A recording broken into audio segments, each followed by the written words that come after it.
7월 26일 월요일 새벽 예배에 오신 여러분을 환영하고 축복합니다. 오늘 우리가 함께 살펴볼 하나님의 말씀은 시편 18편 1절에서 19절의 말씀입니다. 제가 봉독해 드리도록 하겠습니다. 나의 힘이신 여호와여, 내가 주를 사랑하나이다.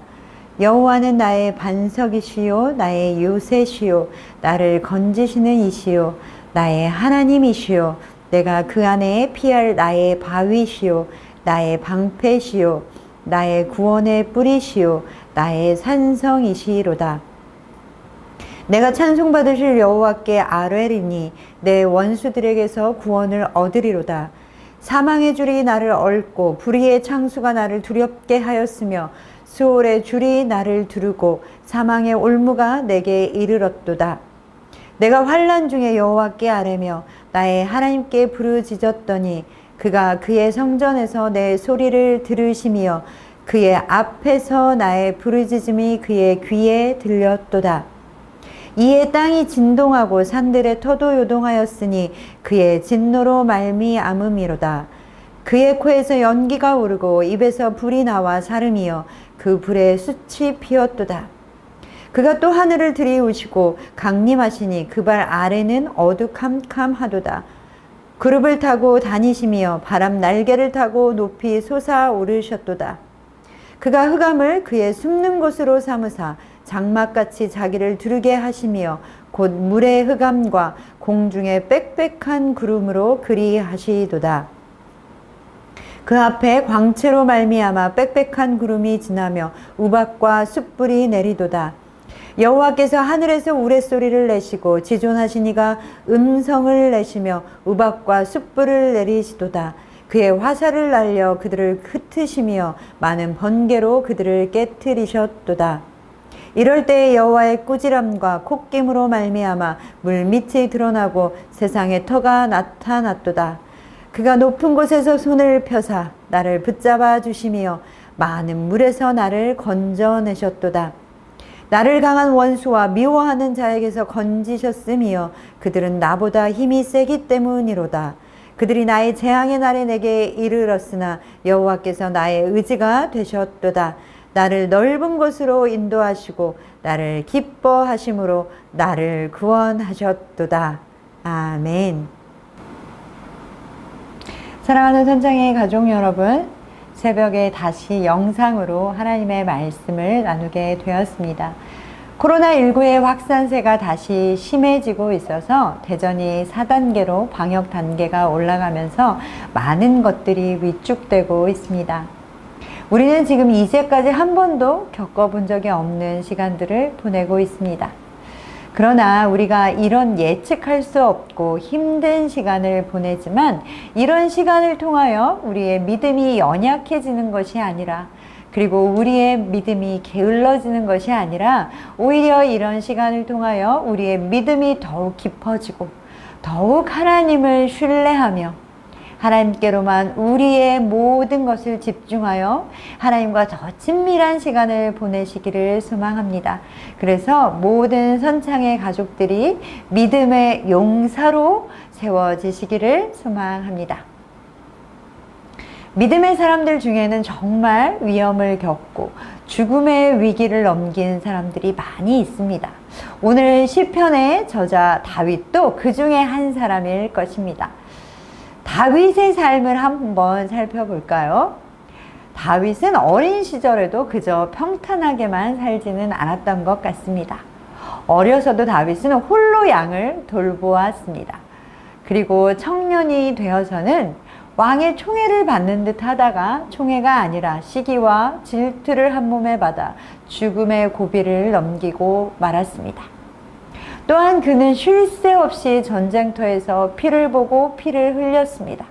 왕이 되어서도 한 번도 전쟁에 쉰 적이 거의 없었던 것 같습니다. 그는 다른 사람들도 자신을 속이고 넘어뜨리려 했지만 아무런 관련이 없는 남이 아니라 아들에게도 반역을 당했습니다. 아들에게 반역당해 쫓기는 신세가 되어 자신 한 몸을 의지할 곳이 없다는 사실보다 아들이 자신을 반역했다는 그 사실이 더 가슴 아팠습니다. 단 한순간도 다윗의 삶은 평탄하기만 한 시절이 없다고 말할 수 있을 것 같습니다.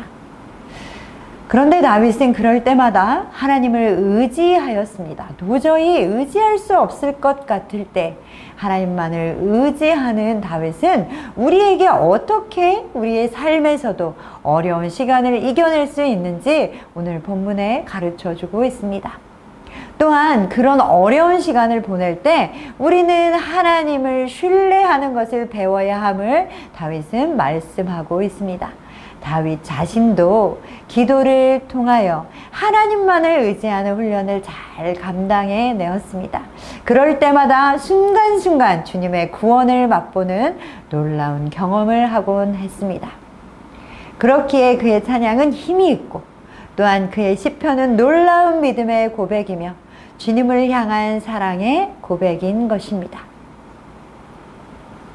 그렇다면 어떻게 다윗은 그렇게 하나님을 의지하고 신뢰하는 것을 배웠는지 말씀을 통하여 좀 살펴보도록 하겠습니다. 다윗은 오늘 본문 19절 말씀에 이렇게 선포하고 있습니다.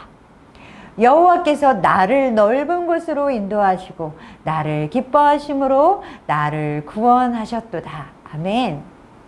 다윗은 하나님께서 나를 넓은 곳으로 인도하시고 나를 기뻐하시고 나를 구원하셨다라고 고백하고 있습니다. 다윗은 자신이 하나님의 구원하심을 몸소 직접 경험하였음을 말하고 있습니다. 19절만 해도 나를이라는 이 단어를 3번씩 반복하여 강조하고 있는 것을 우리는 볼 수 있습니다. 나를, 그리고 나를, 그리고 나를 자신을 넓은 곳으로 인도하심을, 그리고 자신을 기뻐하심을, 그리고 자신을 구원하셨다라고 분명하게 말하고 있는 것입니다. 또한 본문 1절과 2절의 말씀을 읽어보겠습니다. 나의 힘이신 여호와여, 내가 주를 사랑하나이다. 여호와는 나의 반석이시요 나의 요새시요 나를 건지시는 이시요 나의 하나님이시요 내가 그 안에 피할 나의 바위시요 나의 방패시요 나의 구원의 뿌리시요 나의 산성이시로다. 아멘. 1절과 2절에서도 나의 반석, 나의 요새, 나의 하나님, 나의 바위, 나의 방패, 나의 구원의 뿔, 나의 산성이라고 이야기하고 있습니다. 나를이라는 이 단어를 계속해서 반복하고 있는 것이죠. 이 고백은 다윗 자신이 직접 하나님을 경험하지 않고는, 자신이 직접 하나님을 체험하지 않고는 도저히 할 수 없는 고백입니다. 다윗은 자신의 인생을 돌아보며 전쟁터에서 뒹굴 때 자신을 구원하신 그 장면들이 생생하게 떠올랐을 것입니다.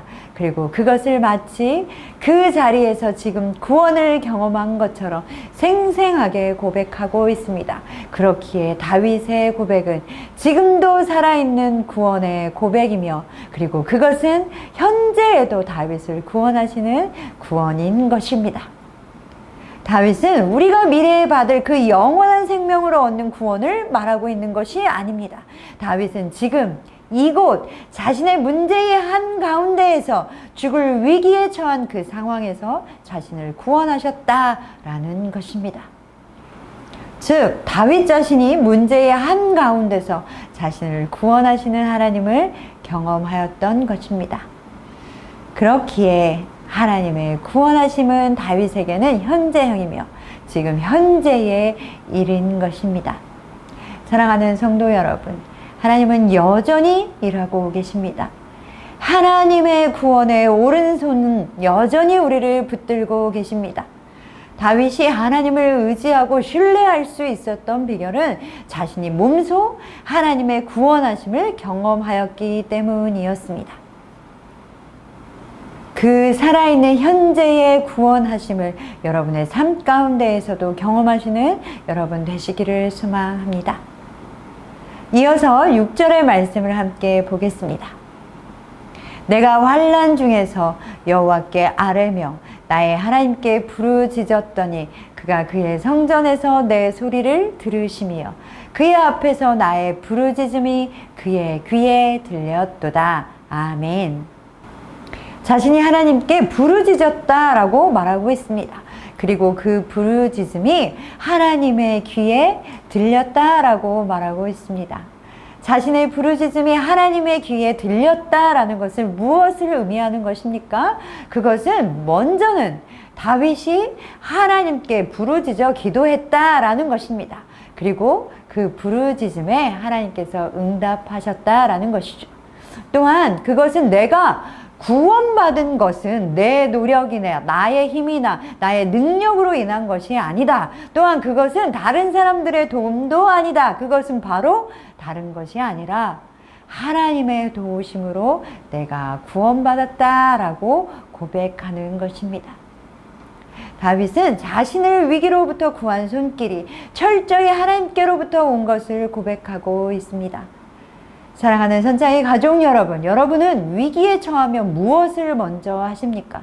다윗은 그 위기의 순간에 아무것도 할 수 없어서가 아니라 가장 먼저 하나님께 나와 부르짖었습니다. 그럴 때에 하나님께서 그의 부르짖음을 들으시고 그 문제와 위기 가운데 개입하셔서 모든 것이 하나님의 섭리대로 움직이게 하셨고 다윗을 구원하여 주셨습니다. 다윗이 하나님을 신뢰하여 하나님께 의지할 때 하나님께서는 다윗으로 하여금 구원을 경험하게 하셨습니다. 다윗은 그 하나님의 구원하심을 이렇게 찬양하고 있습니다. 12절의 말씀을 함께 보겠습니다. 그 앞에 광채로 말미암아 빽빽한 구름이 지나며 우박과 숯불이 내리도다. 아멘. 이어서 15절의 말씀도 함께 보겠습니다. 이럴 때에 여호와의 꾸지람과 콧김으로 말미암아 물밑이 드러나고 세상에 터가 나타났도다. 아멘. 하나님께서는 다윗의 기도에 하늘에서 우박과 숯불을 들이붓듯이 그렇게 구원하셨으며 물밑과 세상에 터가 드러날 정도로 천지를 뒤흔드셨습니다. 12절과 15절의 말씀이 실제 자연현상을 그대로 기록한 것이든 하나님께서 자신을 구원하실 때의 상황을 다윗이 표현한 것이든 분명한 것은 하나님의 구원의 역사는 이렇다라는 것입니다. 우리를 구원하시는 하나님의 구원하심은 하늘에서 우박과 숯불이 쏟아지는 것과 같아서 어느 누구도 그것을 막을 수도 멈출 수도 없습니다. 또한 하나님의 우리를 구원하심은 물밑이 드러나고 세상에 터가 드러나는 천지가 개벽하는 듯한 것입니다. 천지를 창조하시고 또한 우리를 창조하신 우리의 창조주만이 우리를 구원하실 수 있으십니다. 사랑하는 선창의 가족 여러분, 우박과 숯불로 그리고 물밑을 드러내시고 세상의 터를 드러내시며 다윗을 구원하신 하나님 앞으로 기도하며 나아갑시다. 그 하나님께 지금 이 자리 가운데서 나의 문제의 한가운데서 나를 구원하시기를, 나를 돌아보시기를 부르짖으며 나아가십시다. 다윗도 나의 부르짖음이 그의 귀에 들렸도다 라고 고백하지 않았습니까? 우리는 얼마나 하나님의 구원의 역사를 기대하고 있습니까? 우리는 얼마나 하나님의 구원의 역사를 기대하며 기도로 나아가고 있습니까? 어떤 때에는 너무 우리의 현실이 절망적이라서 기도할 힘조차 없을 때도 있지만 그럼에도 불구하고 우리는 하나님 앞으로 나아가 기도해야 하는 것입니다. 우박과 숯불을 내리시는 그 하나님의 구원을 제한하지 마십시오. 꾸지람과 콧김만으로도 물밑을 드러내시고 세상의 터를, 세상의 기반을 흔드시는 그 불가능한 것이 없으십니다. 하나님의 구원을 믿음의 눈으로 바라봅시다. 다윗이 그 하나님의 구원하심을 경험했듯이 그 구원을 경험하시는 여러분 되시기를 소망합니다. 마지막으로 오늘 본문 18절의 말씀으로 고백하고 싶습니다. 그들이 나의 재앙의 날에 내게 이르렀으나 여호와께서 나의 의지가 되셨도다. 아멘. 사랑하는 성도 여러분, 오늘도 여호와께서 나의 의지가 되셨습니다 라고 고백하시는 그런 날 되시기를 소망합니다.